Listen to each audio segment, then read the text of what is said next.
Que le Seigneur Jésus-Christ vous bénisse. Nous allons prier le Seigneur. Bien-aimé Seigneur Jésus, nous te bénissons, nous te rendons grâce et nous élevons ton nom. Nous te sommes infiniment reconnaissants pour ce que toi tu es, Père. Éternel, notre Dieu, nul n'est semblable à toi, nul n'est comme toi. C'est toi qui as créé les cieux et les cieux des cieux. Tu as créé la terre, ce que la terre contient, et la mer et tout ce qu'elle renferme. Et tu nous as aimés, Seigneur Jésus, en cet âge, tu nous as manifesté. Tu nous as envoyé un prophète avec un message puissant. Ce message qui est venu pour nous influencer, ouvrir notre intelligence et faire de nous ce que nous sommes censés être, Père. Nous te remercions, Père, parce que ton intelligence est venue vers nous, ô Père. Cela a chassé toute forme de confusion et d'idiotie. Ainsi, nous sommes contents, ô Dieu, de savoir que tu nous as élevés, Père bien-aimé. Tu nous as élevés, Seigneur, dans ton intelligence. Tu nous as élevés dans ta sagesse, Père bien-aimé. Et nous sommes le fruit du travail que tu as réalisé dans cet âge ici. Alors que nous sommes ici encore une fois disposés à apprendre de toi. Laisse que, Père bien-aimé, nos cœurs, oh Dieu, soient disposés encore davantage et que la sémence du royaume, qui est la parole parlée, qui est la sémence originelle, puisse trouver en nous une terre vraiment préparée et une terre fertile, afin que les gemmes, les fratas, puissent pouvoir, oh Dieu bien-aimé, germer en son lieu. Ainsi, ta parole, lorsqu'elle vient, oh Dieu, elle apporte avec elle les riches bénédictions pour lesquelles Jésus-Christ a donné sa vie. Guéris nos maladies, Père, nous te prions. Seigneur, laisse que nos vies soient entièrement entre tes mains, Père, et que nous puissions avoir une guérison physique et spirituelle, et que nous puissions prospérer, ô Dieu bien-aimé, et que nos âmes prospèrent à tous égards. Ainsi, laisse que tu nous conduises en toutes les choses, et que tu nous enseignes comme toi tu aurais voulu le faire, et que rien, Seigneur, Père bien-aimé, ne se tienne entre toi et nous, te demandant, Père bien-aimé, ô Dieu, de pardonner nos fautes, nos péchés, nos manquements, nos iniquités, mais de nous prendre simplement, ô Dieu, sous tes ailes, parce que tu es la meilleure règle et tu es la protection de notre vie. Sois béni et glorifié, alors que nous te dédions et t'abandonnons ces instants, au nom du Seigneur Jésus-Christ. Amen. Nous allons prendre la Bible et nous allons lire aujourd'hui dans Hébreux au chapitre 1er. Nous lirons aussi dans Hébreux 11 et nous finirons dans 2 Corinthiens au chapitre 4. Je commence d'abord Hébreux au chapitre 1er et je suis au verset 1er.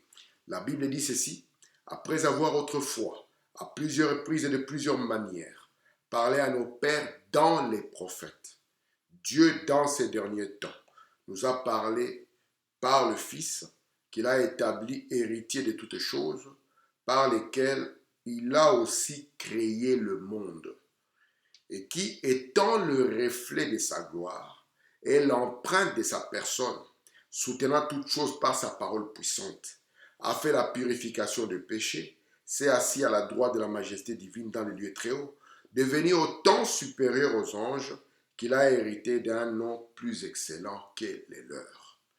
Nous prenons dans Hébreux chapitre 11, nous lisons juste le verset 3, il est écrit: car c'est par la foi que nous reconnaissons que le monde a été formé par la parole de Dieu, en sorte que ce qu'on voit n'a pas été fait des choses visibles.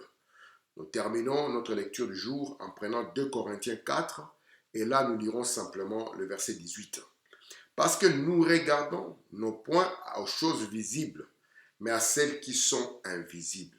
Car les choses visibles sont passagères et les invisibles sont éternelles. Amen. Que Dieu ajoute des riches bénédictions à la lecture de la parole.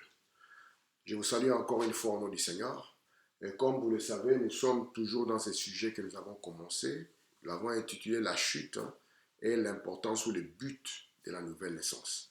Vous savez, nous sommes partis en introduisant ces sujets par les 4 questions que Frère Branham nous a données. À savoir qui sommes-nous, comment sommes-nous arrivés ici, ouais, pourquoi sommes-nous là et pourquoi sommes-nous différents de tous les êtres qui sont sur la terre. Et lorsque nous avons commencé à développer ces sujets, nous avons vu que pour définir l'homme correctement, parce que si on ne le définit pas correctement, on ne comprendra pas le but pour lequel il est sur la terre. Et pour le définir correctement, il faut aller voir la source. Et la source, donc l'origine, de quoi l'homme découle. Il découle de qui? Comment se fait-il qu'il soit là? Il vient d'où? Et Frère Branham nous a dit, pour pouvoir le comprendre lui, il ne faut pas le regarder directement. Il faut aller voir son créateur. Parce que l'homme a été créé à l'image de Dieu. Nous devons prendre l'image originale afin de pouvoir comprendre Ouais, c'est qui a pu donner cette image dans la continuité. C'est ainsi que nous sommes remontés maintenant pour aller voir qui Dieu est. Un grand mystère que le septième sceau détenait. Et nous sommes reconnaissants au Seigneur parce que quand le septième sceau fut ouvert ou relâché, cela nous a montré qui Dieu est, quelle est sa nature et comment il vit. Et lorsque nous sommes remontés pour voir qui Dieu est, nous sommes allés au-delà du temps. Parce que lorsque nous parlons du Seigneur l'Éternel, l'Éternel, ça signifie c'est lui qui existe même avant qu'il y ait le temps. Parce que lui, il est éternel.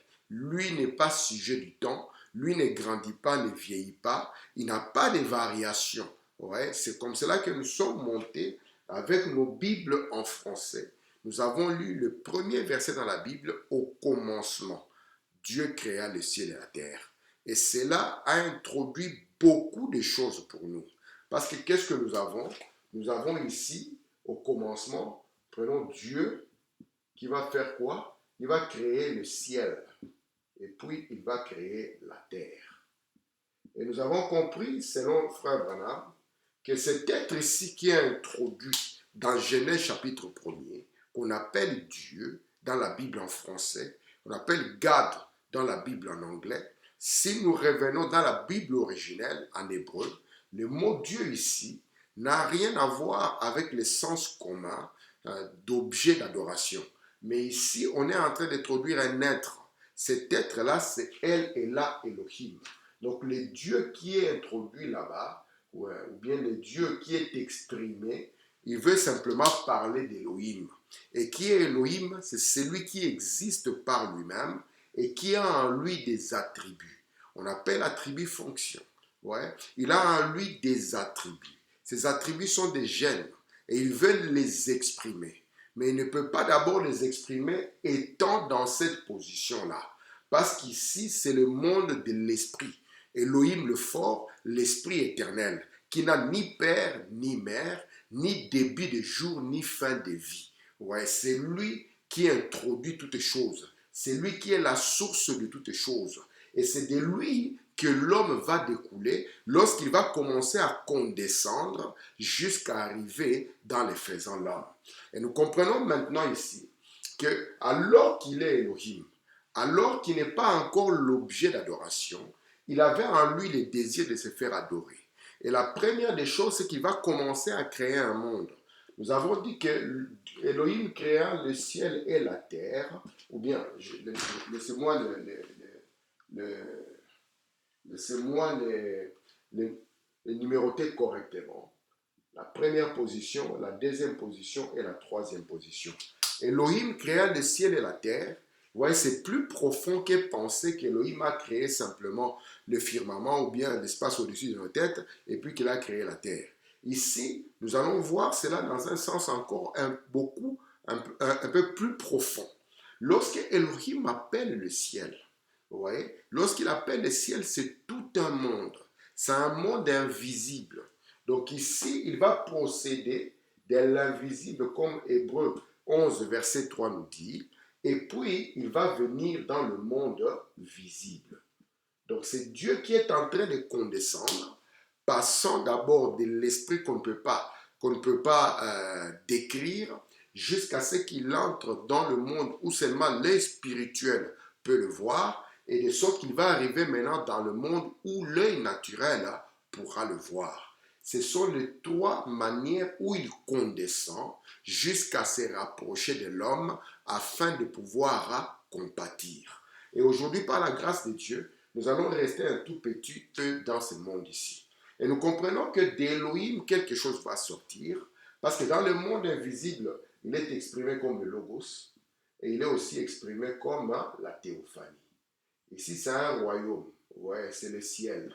Et c'est dans ce ciel ici qu'il va prendre un corps. Et lorsqu'il prend un corps, ce corps-là est appelé théophanie. C'est un corps qui est semblable à l'être humain. Il commence à se rapprocher de la chair sans devenir chair. Ici, il n'est pas encore chair. Vous voyez? Alors, je reviens ici et je vais prendre Hébreu chapitre 1er, l'écriture que nous avons lue, afin de pouvoir encore ressortir ce petit schéma que je viens d'introduire là-dedans. Hébreu 1 dit ceci. Après avoir autrefois à plusieurs reprises et de plusieurs manières parlé à nos pères dans le prophète. Nous allons le voir lorsque nous allons voir les deux alliances, l'Ancien et le Nouveau Testament. Nous allons voir comment Dieu a parlé dans l'Ancien Testament et comment Dieu a parlé dans le Nouveau Testament. Ça nous permettra d'entrer encore dans la notion de la nouvelle naissance. Dieu, dans ces derniers temps, nous a parlé par le Fils, parce qu'on a une différence entre les derniers temps et les temps de la fin. Il y a une différence. Depuis que le Saint-Esprit est descendu à la Pentecôte, cela a introduit les derniers temps. Mais les temps de la fin, Frère Branham l'a bien défini, c'est la fin de la 70e semaine de Daniel. Regardez ici, Dieu dans ces derniers temps nous a parlé par le Fils. Et remarquez ici, Dieu, Elohim, devait s'exprimer au travers du temps. C'est pour cela que lorsque je présente ces petits schémas, souvent j'aime ici à tracer, je vais le mettre en rouge, j'aime à tracer une ligne qui sépare. Parce que cette ligne sépare quoi? Sépare le temps de l'éternité. Ici, nous sommes dans l'éternité.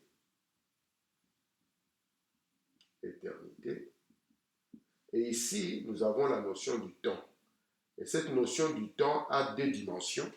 Il y a la dimension du visible et la dimension de l'invisible.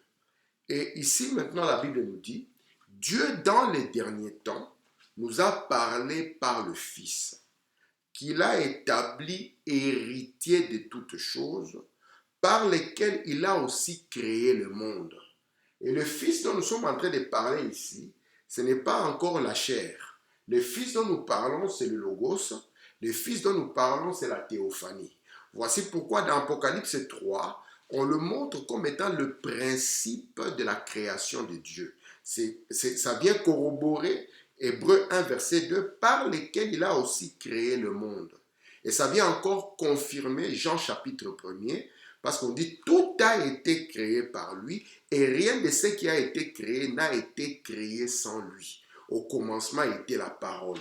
Et la parole, c'est ça, le mot logos en hébreu, et qui a été explicité par nos amis théologiens comme étant la théophanie. Et la théophanie, c'est quoi? Ce n'est pas un autre créateur, mais c'est la forme dans laquelle Elohim a amené le monde à l'existence. Et la première des choses qu'il amène, c'est qu'il amène d'abord les choses invisibles. C'est pour cela que si nous regardons ici, on parle d'Elohim, parce que Elohim, il va maintenant s'exprimer dans le temps au travers du Logos. Pour encore confirmer l'écriture qui dit, personne n'a jamais vu le Père, mais le Fils l'a fait connaître. Et comment il va le faire connaître? Il va le faire connaître parce que le Fils l'a manifesté. Il va le manifester d'abord dans le monde invisible. Alors, qui est ce Fils dont nous parlons? Ce Fils dont nous parlons, le Fils de Dieu, le Logos, la théophanie, c'est la forme, la seule forme visible de l'Esprit. Ouais, c'est la forme que Elohim prend lorsqu'il entre dans le temps. C'est pour ça qu'on parle du Fils, non pas dans l'éternité, mais on parle du Fils dans le temps. Mais dans l'éternité, le Fils là, ouais, celui qui sera Fils dans le temps, il est dans l'éternité sous forme de gènes ou d'attributs. Regardez ici maintenant ce qu'il dit. Je prends Hébreu 1.3. On parle maintenant de celui qui est ici, dans ce monde invisible, qui étant le reflet de sa gloire est l'empreinte de sa personne. Ouais. Parce qu'il vient pour nous montrer qui est Elohim. Et il va d'abord le manifester dans le monde, voyez, invisible, ce que j'ai appelé l'ordre angélique. Et puis après, ce qui sera fait là-bas, parce que ce qui est le ciel, ce qui est accompli dans le ciel, doit finir maintenant par s'accomplir sur la terre. Et c'est la raison pour laquelle dans la prière de Jésus, il a dit que ta volonté soit faite sur la terre comme elle est faite au ciel. Et le ciel consiste en la parole, le ciel consiste dans le logos. C'est la raison pour laquelle lorsqu'on entre plus en profondeur dans la vie éternelle et dans le ciel, on comprend que ce n'est pas un lieu géographique, mais c'est une position, c'est une personne. Alors regardez ici, je prends Hébreu chapitre 11, verset 3. C'est par la foi que nous reconnaissons que le monde a été formé par la parole de Dieu, le monde, le cosmos. En sorte que ce qu'on voit n'a pas été fait des choses visibles. Ce qui devient visible ici provient ou est le reflet de l'invisible.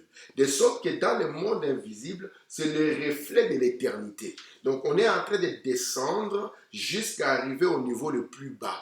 Et on descend au niveau le plus bas. Parce que le Seigneur Jésus, quand il va atteindre ce niveau ici, dans cette position ici, il sera inférieur aux anges. Parce que le monde des anges est ici. Lui, maintenant, quand il descendra sur la terre, la Bible dit, ouais, il est devenu inférieur aux anges. Mais lorsqu'il va quitter, retourner à la position du Père, il sera maintenant supérieur aux anges parce qu'en tout, il devait être le premier. On nous a parlé de lui comme étant le premier né de la création.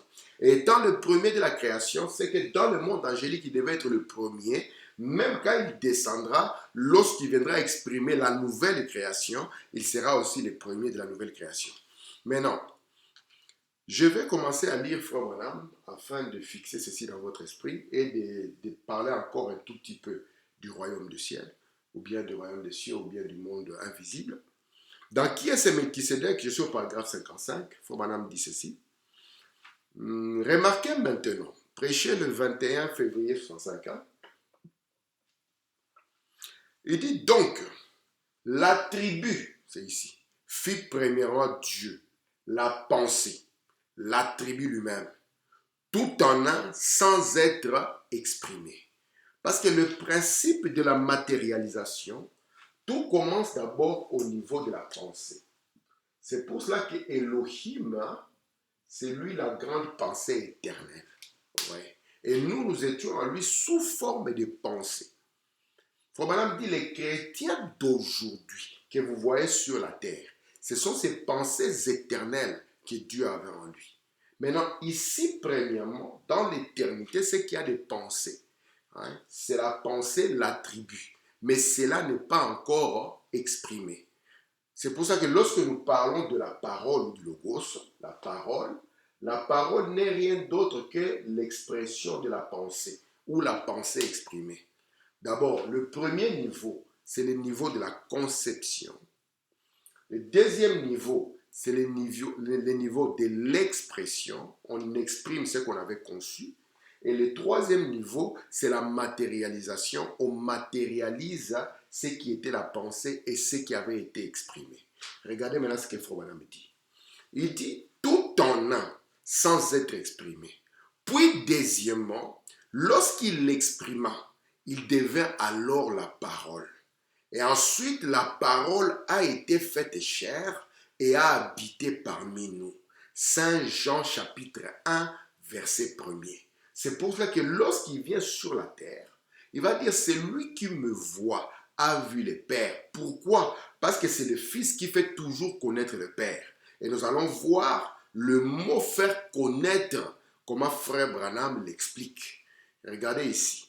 Je prends Jean chapitre 1er, verset 18.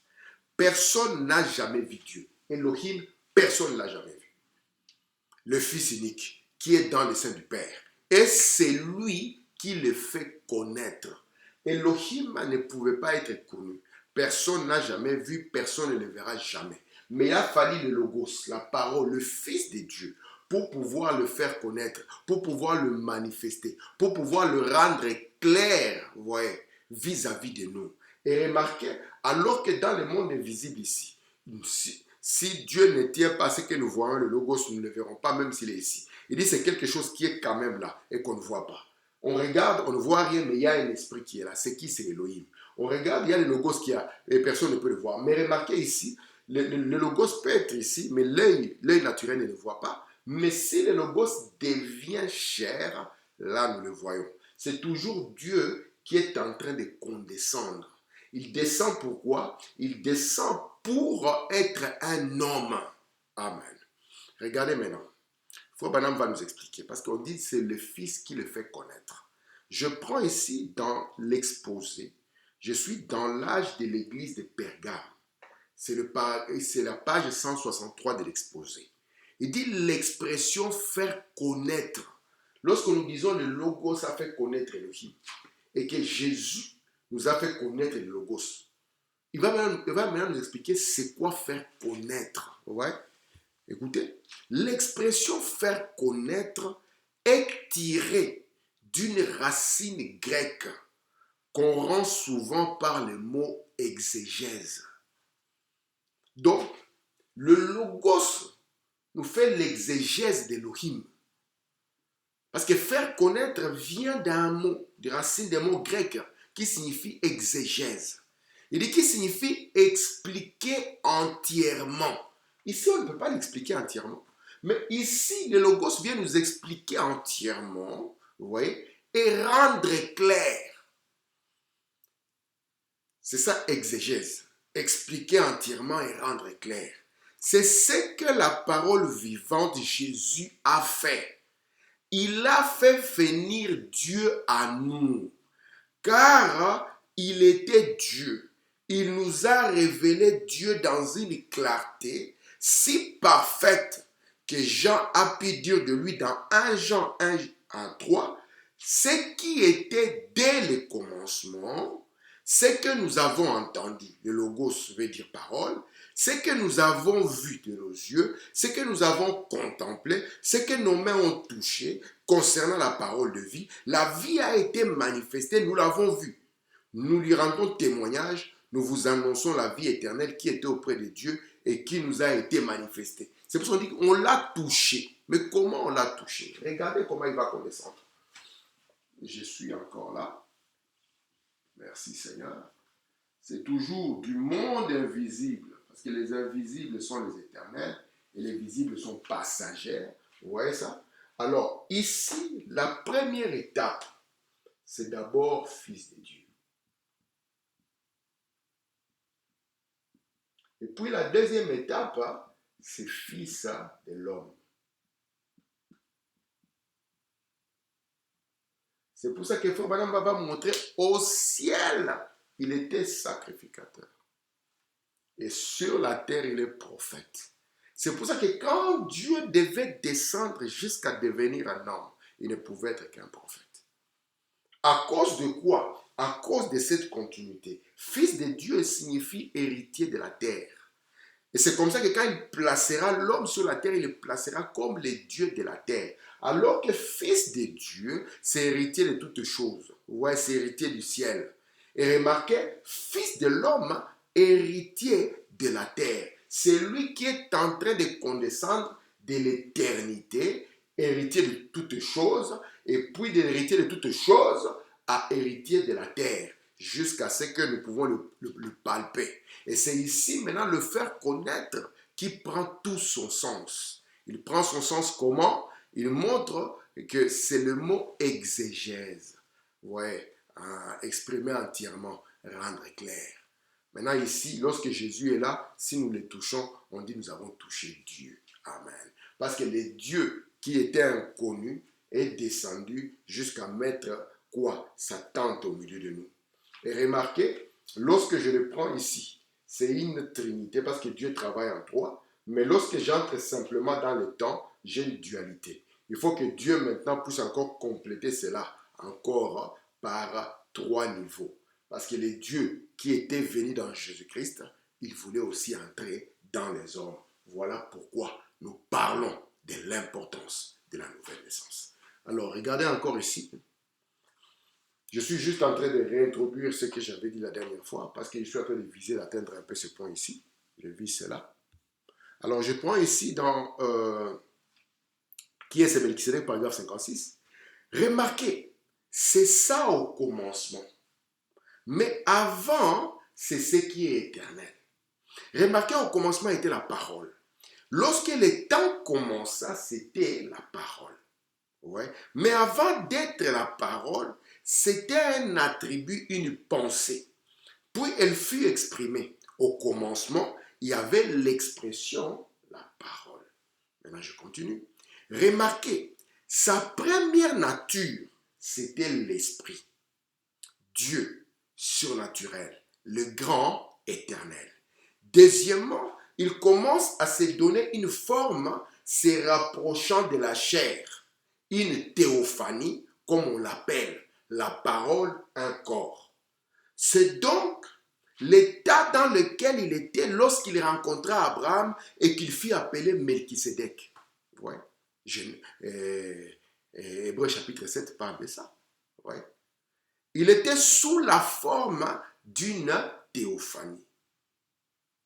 Abraham revenant de la bataille de Roi, il rencontre, on dit, cet homme n'avait ni père ni mère, ni début de jour ni fin de vie. Vous voyez? Alors, qui est-il?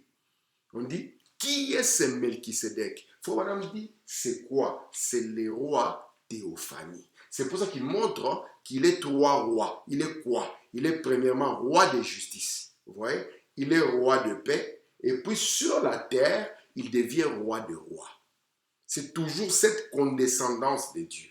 Frère Branham dit, c'est dans cette forme de théophanie, un corps qui ressemble à celui des hommes, qu'il va rencontrer le Père Abraham. Mais lorsqu'il rencontre le Père Abraham, il est quoi? Il est l'expression d'Élohim. C'est lui qui n'a ni père, ni mère, ni début de jour, ni fin de vie. Vous voyez? Amen. Regardez maintenant ce que Frère Branham continue à dire ici. Une théophanie, c'est quelque chose que vous ne pourriez pas voir. Cela peut être ici en ce moment, mais vous ne pouvez pourtant pas le voir. C'est exactement comme, comme la télévision. C'est dans une autre dimension. C'est pour ça que je vous ai parlé du monde invisible. Ouais. C'est comme la télévision, c'est dans une autre dimension. La télévision. Des gens en ce moment se déplacent dans cette salle en chantant. Il y a aussi des couleurs, mais l'œil est sensible aux 5 sens seulement. Vous devez être conscient que sur la terre, on ne capte pas tout. On ne voit pas ici le monde invisible. C'est pour ça que Branham dit, lorsque vous naissez de nouveau, vous devenez un être double. L'un de la terre, ouais, qui est passager, comme nous avons lu dans l'Écriture, ouais, mais l'autre qui est en contact avec les anges est le monde invisible. Regardez ici. La télévision ne crée pas d'image. C'est-à-dire que c'est quelque chose que vous ne pourrez pas voir. C'est comme la télévision, c'est dans une autre dimension. Et je continue. Au commencement, ici je suis en train de lire dans Hébreux chapitre 4 du 1er septembre 57. Au commencement était le même être. Il était cette grande fontaine d'esprit dans laquelle il y avait toute vérité, tout amour, toute paix. Tout ce qui était pur se trouvait dans cette fontaine. C'est ça sa nature. Sa nature, c'est la pureté, c'est la paix, c'est l'amour, vous voyez. Elle a commencé à former un corps, une théophanie, les genres de corps vers lesquels nous allons. Il n'a pas créé ce corps juste pour lui, non. Il a créé un corps. Il y a ce corps ici. Ce n'était pas seulement le corps que Dieu va créer pour lui, mais il va le créer pour les êtres. Nous allons voir c'est quoi les êtres qui sont censés avoir ce corps. Les êtres invisibles sont dans ces corps-là. Et Frère Branham dit ici, écoutez, elle a commencé à former un corps, une théophanie, les genres de corps vers lesquels nous allons. Non pas un corps glorifié, mais un corps comme celui des anges. Donc lorsqu'on parle qu'il a créé le monde des anges, il leur a donné les corps. Et les corps qu'ils ont, ce sont des théophanies. Écoutez, il dit c'est comme celui des anges. Il a une configuration, une forme. Voilà. Et je continue. Dans Hébreux chapitre 2, troisième partie, paragraphe 278, milieu. Une théophanie, c'est un corps humain qui est glorifié. Pas exactement avec la chair et le sang. Donc il montre que c'est ça la forme d'un corps, mais qui est encore plus glorieux qu'un corps. Mais pas encore avec la chair et le sang. Écoutez, pas exactement avec de la chair et du sang. Donc c'est un corps, mais qui n'est pas fait de chair et de sang.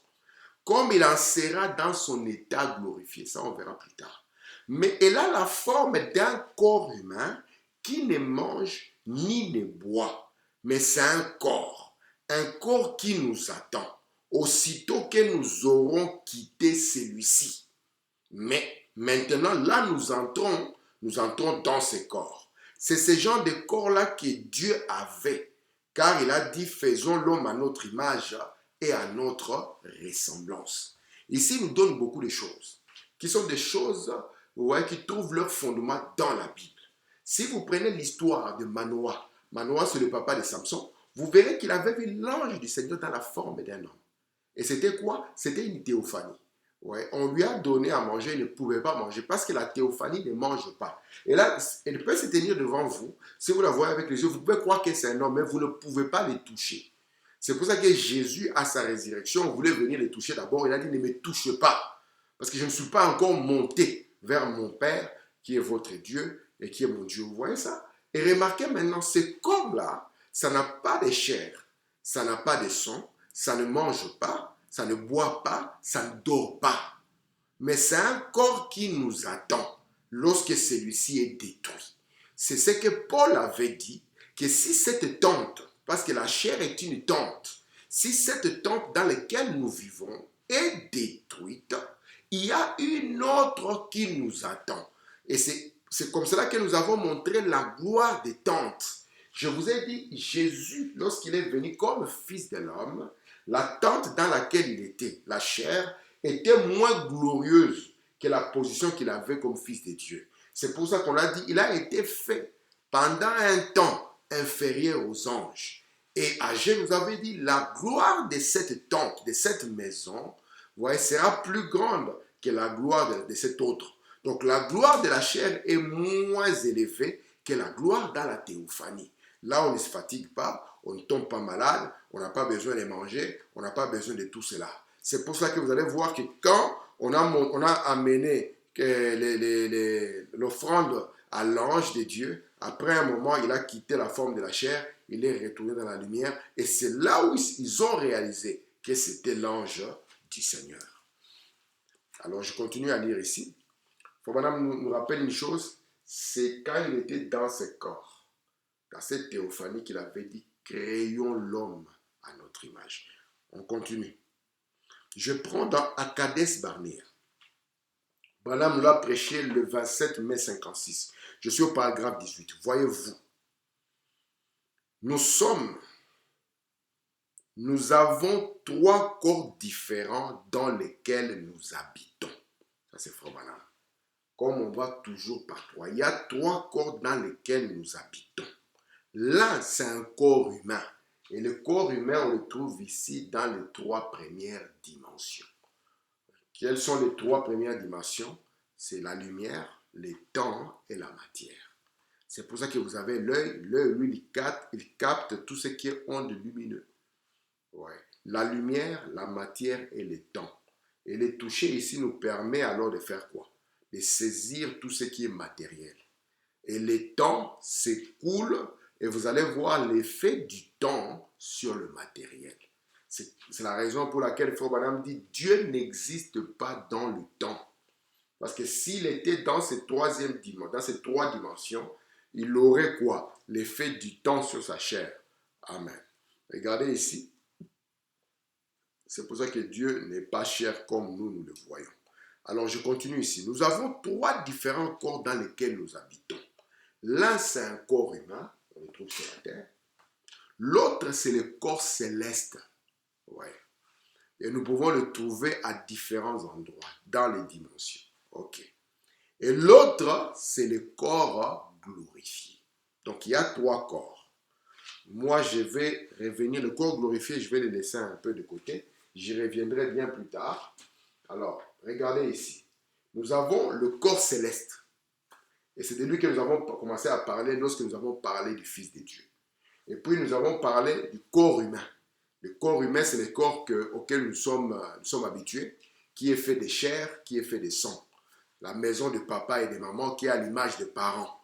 Alors que nous avons le corps céleste qui est à l'image de Dieu, parce que c'est dans ce corps-là qu'il avait dit, créons l'homme à notre image. Maintenant, le corps glorifié, c'est le corps dans lequel Jésus-Christ était, lorsqu'il était avec ses disciples, qui est un corps, vous voyez, qui a des capacités humaines, mais qui peut aussi manifester la valeur élevée de la théophanie.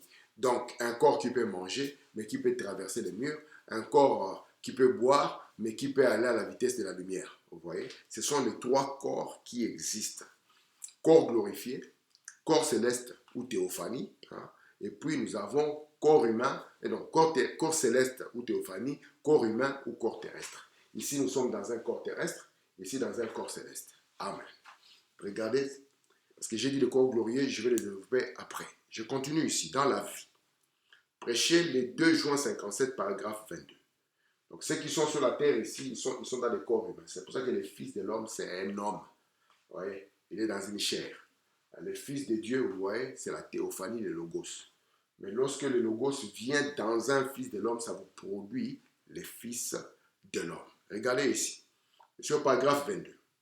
Ensuite de l'existence du Père est sorti le Logos, lequel était le Fils, lequel était la théophanie, lequel était le corps du grand Jéhovah qui est entré dans un corps céleste. Donc lorsque nous parlons du Fils de Dieu, c'est un corps, mais c'est un corps céleste. Il dit c'est ça le Logos. Je suis en train de définir tout doucement le Logos. Corps céleste, théophanie. Tandis que sur la terre, corps humain, corps de chair. Alors, regardez ici dans Et tu ne le sais pas, du 15 août 65, paragraphe 56. Il est à l'image du Dieu invisible. Vous comprenez? Il prend Colossiens 1, verset 15. Le premier-né de toute la création. Voilà, on me dit le quoi? Le premier-né de toute la création. Qu'il s'agisse d'un ange, qu'il s'agisse de n'importe quoi, il est le premier-né de toute la création. C'est la raison pour laquelle, quand Elohim a quitté l'éternité, la première forme qu'il prend, donc la première des créations, c'est le Logos. C'est lui qui est le premier. C'est lui qui est le commencement. C'est pour ça qu'on le présente comme le premier-né de toute la création. Et il est le principe de la création. Regardez ce que Fabana me dit ici. Afin d'être le premier. Vous savez ce que ça veut dire? Ça veut dire au-dessus de tout. Il est au-dessus de toutes choses qui ont été créées. Lorsque nous parlons de Dieu, Dieu signifie objet d'adoration. Dieu ne signifie pas Jésus. Parce que toute chose peut être Dieu. Et qu'est-ce qui qualifie Dieu? C'est la première place, le number one. Parce que adorer signifie aimer au sens élevé ou bien accorder la première place. Et la chose qui a la première place dans notre vie, c'est ça Dieu. Mais dans la création, il devait être le premier. Pourquoi? Afin qu'il soit Dieu. Afin qu'il soit l'objet de l'adoration. Et il était le premier corps à être formé dans ce monde invisible, afin que quand les autres seront amenés à l'existence, ouais, ils puissent le considérer comme étant le premier. Et vous allez voir que le péché n'a pas commencé sur la terre, mais le péché a commencé au ciel. Qu'est-ce que cela signifie? Cela a commencé quand Lucifer ne voulait plus de lui comme étant le premier. Parce qu'il est le premier de tout. Regardez maintenant ce qui est dit ici. Chaque ange, chaque être, chaque chose qui existe, il est au-dessus de toutes choses. De quelle créature s'agit-il? Qui cela peut-il être? Au-dessus de toutes choses. Je prends maintenant Genèse chapitre 1er. Nous avons compris que lorsqu'il a dit « créons l'homme à notre image », Dieu n'était pas dans la chair lorsqu'il a dit ça. C'est pour cela que lorsqu'on a amené à Jésus la pièce d'argent sur laquelle il y avait le visage de César, il leur a posé la question « de qui est cette effigie ?» On lui a dit de César. Il a dit, donnez à César ce qui est à César et donnez à Dieu ce qui est à Dieu. Parce qu'il y a les deux dimensions. Il y a l'image de Dieu et il y a aussi l'image de l'homme. À l'image de Dieu, on donne à Dieu et l'image de l'homme, on donne à l'homme. Regardez ici. Dans Genèse chapitre 1er, sur verset 26. Puis Dieu dit, faisons l'homme à notre image, selon notre ressemblance, qu'il domine sur les poissons de la mer, sur les oiseaux du ciel, sur les bétails, sur toute la terre, sur tous les reptiles qui rampent sur la terre. Dieu créa l'homme à son image, il les créa à l'image de Dieu, il créa l'homme et la femme, lui créa mâle et femelle. Donc ici, après avoir appelé à l'existence tout, parce que la première des créations, c'est Dieu. Ouais, il est le premier. Ouais, même dans le monde invisible. Et maintenant, la dernière des créations, ça sera l'homme. Ouais. Maintenant, il va les créer comment? Et lorsque nous parlons de Dieu ici, c'est le Logos dont il est question. Parce que c'est lui le premier à être maintenant adoré. Ici, dans le temps, le mot Dieu prend l'ampleur ou bien prend le sens d'objet d'adoration. Maintenant ici, qui l'adore? Ce sont les anges. C'est ce monde qu'il a appelé à l'existence. Maintenant, il va aussi appeler l'homme. Et l'homme qu'il va appeler, il va l'appeler selon son... Il sera de sa famille. Il sera à son image et à sa ressemblance. Voilà. Alors, regardez. Je prends question et réponse sur les Hébreux, troisième partie, paragraphe 606. C'est dans Genèse 1 qu'il a créé l'homme à son image, c'est-à-dire sous forme de théophanie. La première fois qu'il crée l'homme, vous voyez, je mets ici le logos. Maintenant, dans l'oméga ici de la création, il va créer l'homme. Mais il va le créer comment? Comme il est théophanie.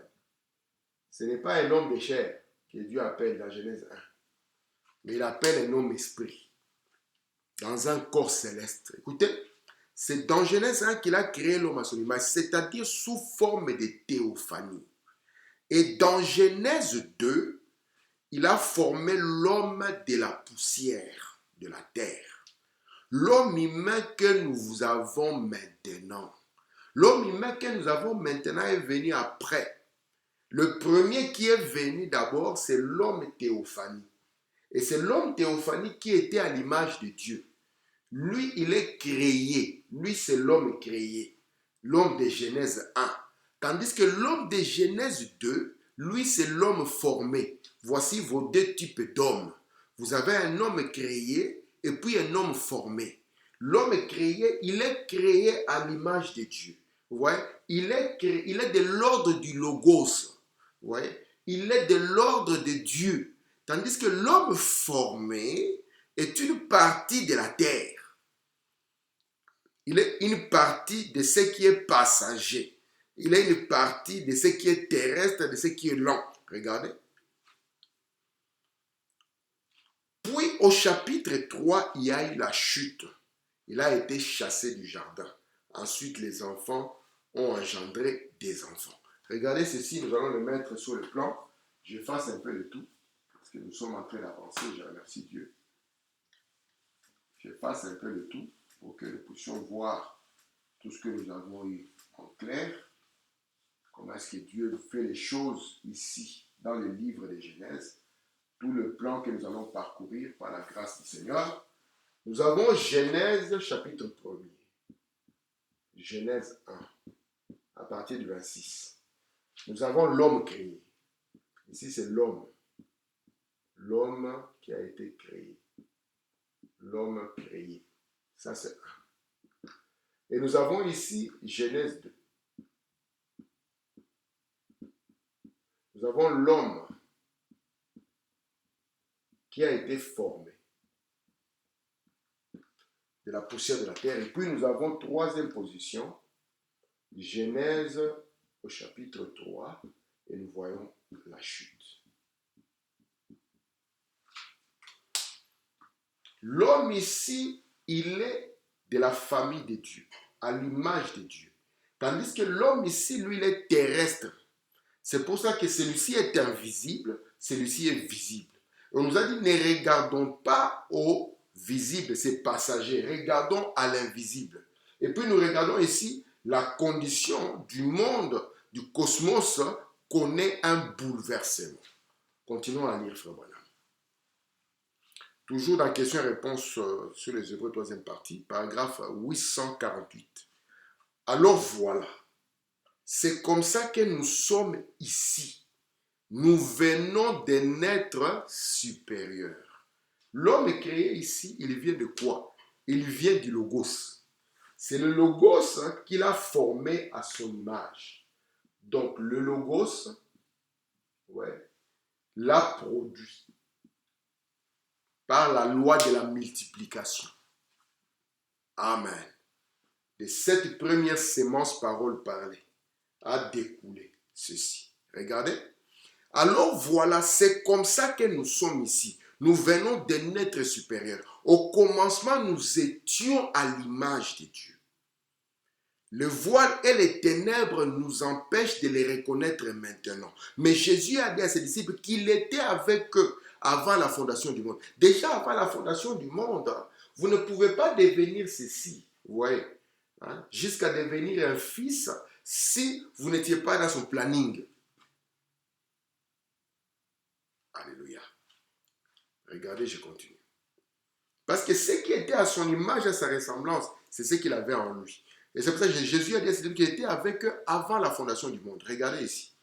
Je continue encore. Toujours dans question-réponse, toujours le paragraphe 58. Nous y étions.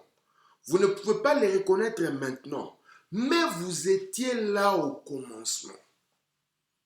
C'est pour ça qu'il a posé la question à Job. Où étais-tu? Alors que, ouais, les étoiles du matin, les fils de Dieu. Si Job avait la connaissance de ce qui était aujourd'hui, il allait comprendre qu'il était là. Maintenant, vous étiez là au commencement. Et si cette tente où nous habitons sur la terre est détruite, nous en avons une autre qui nous attend. Et ici, nous comprenons, nous avons d'abord l'homme créé ici, dans un corps céleste, nous avons l'homme formé dans une chair humaine. Et c'est pour ça que Paul, sachant qu'il y avait un mystère par rapport au corps, il revient, il insiste. Même si on nous dit que ce qui est visible est passager, n'ayez pas peur. Si cette tente est détruite, il y a une autre qui nous attend. Regardez ici. Il dit, si cette tente où nous habitons sur la terre est détruite, nous avons une autre qui nous attend déjà. Alléluia. Alors nous entrerons dans cette théophanie où nous avons déjà vécu. Donc le premier homme, lorsqu'il vient sur la terre, il vit d'abord sous forme de théophanie. C'est pour ça que la Bible dit, il créa l'homme, mais il n'y avait pas d'homme pour cultiver le sol. Pourquoi? Parce que l'homme était dans un corps céleste et nous avons vu que dans le corps céleste, il ne mange pas, il ne boit pas, il ne touche pas. C'est pour ça qu'on dit qu'il n'y avait personne pour cultiver le sol. Mais il a fallu maintenant que l'homme devienne chair, qu'il devienne matériel pour qu'il puisse toucher le sol, parce que le sol, c'est aussi le matériel. Regardez ici. Continuons la lecture. Question et réponse sur les Hébreux toujours. 826. Pendant qu'il marchait dans les jardins d'Éden, on parle de l'homme que Dieu a créé, celui qui est mâle et femelle, Adam. Parce que le nom Ève viendra après. C'est ici on va parler d'Ève. Regardez. Pendant qu'il marchait dans les jardins d'Éden, était d'abord une théophanie. De la même manière que le Saint-Esprit qui est ici maintenant se déplace. Il dirigeait la vie animale. Il avait le contrôle de tout. Mais il ne pouvait pas cultiver le sol. Le Saint-Esprit influence notre vie. Et pourtant, il n'est pas matériel. Et lui, vous voyez, il avait, parce que étant là-bas, dans la théophanie, la position de fils de Dieu, l'héritier de tout, vous voyez, là, il ne pouvait pas maintenant prendre soin du sol, parce qu'il n'était pas encore matériel. Je continue. Je suis en train de terminer. Un peu de temps, j'aurai fini. Regardez ici. Merci Seigneur Jésus. Je prends dans Hébreux chapitre 4. Je suis au paragraphe 230.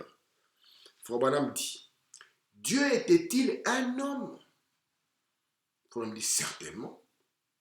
faisons l'homme à notre image, qui était Dieu, une théophanie. Donc lorsqu'on parle de l'homme, souvent c'est une notion troublante. Le véritable homme, c'est la théophanie. C'est ça le véritable homme. C'est pour ça que je dis, créons l'homme à notre image. Ah, donc Dieu était un homme. De quel homme s'agit-il? Il s'agit de l'homme esprit. Il s'agit de l'homme dans un corps céleste. Voici le véritable. Écoutez, Dieu était-il un homme? Certainement. Faisons l'homme à notre image. Qu'était Dieu? Une théophanie, un corps. L'homme a été fait ainsi et il a été placé dans les jardins. Mais il n'y avait point d'homme possédant l'essence pour cultiver le sol. Alors, il forma l'homme de la poussière de la terre dans l'ordre de la vie animale. Cet homme a cultivé le sol, puis cet homme est tombé dans la transgression. Donc l'homme sur la terre, c'est un animal, c'est un mammifère. C'est pour ça qu'on dit l'homme est un mammifère à sang chaud. Donc parmi les animaux que nous trouvons sur la terre, nous trouvons l'homme aussi, faisant partie de l'ordre des animaux. Mais voici pourquoi Frère Branham va nous rappeler. Mais lorsque nous regardons des mammifères à sang chaud, nous trouvons qu'il y a un qui est différent de tous les autres. Il y a une particularité attachée à lui. Et nous allons comprendre d'où vient cela. Est-ce que Dieu peut-il entrer dans un animal? Comment est-ce que Dieu maintenant peut-il entrer dans l'homme? Vous voyez l'importance de la nouvelle naissance. Alors, continuons ici. Il créa l'homme, il forma l'homme de la poussière de la terre dans l'ordre de la vie animale. Cet homme a cultivé le sol, puis cet homme est tombé dans la transgression. Maintenant, si vous considérez une théophanie, lorsque vous regardez cela, c'est un homme. Eh bien, c'est ce que nous étions au commencement. Bon, vous ne pourrez pas comprendre cela maintenant. Mais là, au commencement, vous aviez cette forme. Quand l'homme créa, quand Dieu créa l'homme à son image. Vous devez comprendre que toute la loi de Dieu part d'une sémence. Ce qu'est une sémence, c'est ce que seront toutes les sémences. Vous voyez? Et ici, nous étions d'abord dans le logos, jusqu'à ce que nous puissions être manifestés dans l'homme. Vous voyez, dans Adam, notre Père. Nous étant en lui sous forme, vous voyez, des fils. Vous voyez, sous forme des germes. Merci Seigneur. Oh, des gènes de Père. Alors, regardez ici. Il faut maintenant une loi de multiplication pour que cela puisse avoir lieu. Mais le premier homme qui est nous, qui sommes sur la terre, nous sommes sous forme de théophanie. C'est pour ça qu'on dit, vous y avez déjà vécu. Ce n'est pas quelque chose d'étrange. C'est un corps que vous avez déjà connu. Et c'est pour ça qu'il continue, il dit, ne vous en faites pas. Si cette tente est détruite, vous retournerez dans ce corps-là, dans lequel vous aviez vécu au commencement. Et c'est pour ça qu'il dit, alors il y a quelque chose qui doit être arrivé pour que nous puissions dire que c'était un lointain souvenir. De sorte qu'aujourd'hui, avec l'amnésie, nous ne nous en souvenons même pas. Alors, je continue ici. Il dit, il créa une théophanie. Il a simplement placé dans la chair. Quand Dieu créa l'homme à son image, à sa ressemblance, dans Genèse 2, ou plutôt dans la Genèse 28, il n'y avait pas d'homme pour cultiver le sol. Pourtant, Dieu avait réellement créé l'homme et la femme. Alléluia. Je prends dans les rois rejetés, je suis en train de finir, encore 3 ou 4 citations, j'ai fini. Dans les rois rejetés, il dit, dimanche passé, je m'étais réveillé très tôt. Cette vision, c'était samedi. Je m'étais toujours inquiété. J'avais toujours pensé à la mort. J'ai 50 ans. Mon temps n'est pas... Quand on atteint 50 ans, on y pense. À mon avis, je n'en avais plus pour longtemps. Je me demandais ce que je serais dans cette théophanie, ce corps céleste. Frère Branham savait que, il y a un corps céleste. Et Paul a dit que si nous quittons, nous y entrons. Et il s'est posé des questions. Vous allez voir qu'au début, il pensait qu'on sera comme des nuages, qu'on va jouer à la harpe. Parce que l'homme de Genèse 2 n'est pas éternel, il est passager. C'est à lui qu'on a dit, tu es poussière, tu retourneras à la poussière. Une loi inéluctable, inévitable, un passage obligé. Alors, Continue. Frère Branham me dit ceci. Dans Qui est ce Melchizedek, paragraphe 69. Regardez bien. Cela montre clairement que vous ne serez jamais la parole à moins d'avoir été une pensée. Parce que les chrétiens d'aujourd'hui, il est la parole. Mais vous ne pouvez pas être la parole sans être la pensée, parce que la parole, c'est la pensée qui est exprimée. Écoutez, si Jésus était la parole, c'est qu'il était la pensée de Dieu, manifestée. Cela prouve la prédestination de Dieu, voyez-vous. Vous ne pouvez pas être la parole à moins d'être une pensée. Faut Madame dit, ce n'est pas la nouvelle naissance qui nous a rendu la sémence. Mais c'est parce que nous étions la sémence que nous sommes nés de nouveau. Et il dit ici, cela prouve la prédestination. Vous deviez premièrement être dans la pensée. Mais voyez-vous, pour passer par la tentation, c'est ça le but de la chute, pour passer par la tentation, vous avez dû contourner la théophanie, vous avez dû descendre ici dans la chair pour être tenté par le péché. Laissez-moi lire simplement et puis commenter et m'arrêter là. Mais voyez-vous, vous avez contourné la théophanie. Vous êtes devenu l'homme chair pour être tenté par le péché. Alors si cette tente où nous habitons sur la terre est détruite, nous en avons déjà une autre qui nous attend. Nous n'avons pas encore les corps. Mais regardez, lorsque ce corps reçoit l'Esprit de Dieu, la vie immortelle à l'intérieur de vous, cela rend ce corps soumis à Dieu. Alléluia. Merci Seigneur. Alors, moi, je ne lis plus de citations. Je m'arrête là. Mais je vous donne la suite de ce que nous allons voir. Frère Branham nous montre que le premier homme qu'il a créé était une théophanie. Amen. Et puis il a montré que l'homme a été formé. Il y a l'homme créé, l'homme formé. Et puis il montre qu'il y a eu la chute. Donc il y a eu tentation. Et Frère Branham dit, pour que vous puissiez maintenant être tenté et éprouvé, à cause de la chute, il devait y avoir quelque chose. L'homme devait contourner la théophanie. Maintenant, nous étions dans la théophanie.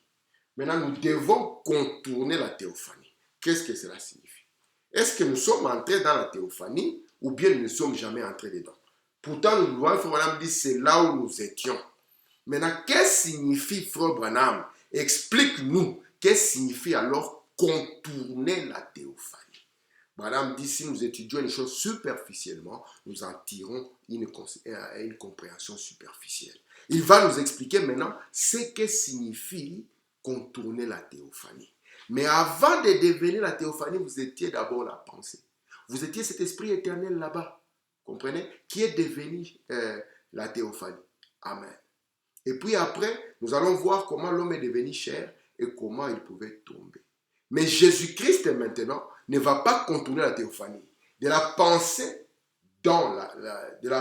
éternelle dans la parole, et la parole est faite chair. C'est pour ça que Jésus-Christ ne pouvait jamais tomber. C'est pour ça que Jésus-Christ ne pouvait pas être emporté par le péché, mais il était venu pour produire la victoire, ouvrir la voie pour la nouvelle création, afin que vous puissiez être un peuple victorieux. Que le Seigneur vous bénisse et que la grâce de Dieu demeure sur vous. Shalom.